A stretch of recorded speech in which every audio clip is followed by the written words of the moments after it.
పొద్దుగూకులు మాటని మీ హృదయం దగ్గర పెట్టండి. మీరు అన్నం తింటారు లేదా? తినగానే మీ స్టమక్ ఏం చేస్తుంది? దాన్ని డైజెస్ట్ చేస్తుందా? అలాగనే ఏదో ఒక కష్టం పడి మాటని మాత్రం మీ స్పిరిట్ ఎదుట పెట్టండి, మీకు జీవం ఇచ్చి తీరుద్ది. మీ స్పిరిట్కున్న టెక్నాలజీ అది. దాని ముందు మాడబెడితే అది నీ జీవితాన్ని ఫలింపజేసిద్ది.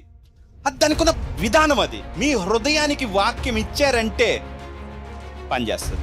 హృదయానికి స్పిరిట్కు ఉన్న టెండెన్సీ ఏంటంటే నువ్వు ఏది ఇస్తే అది అరిగిచ్చి నీకు రిజల్ట్ ఇస్తుంది.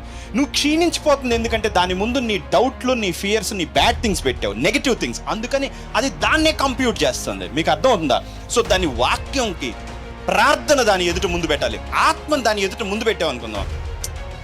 పిండి పిసికి నీవు తొట్టి దీవింపబడిద్ది.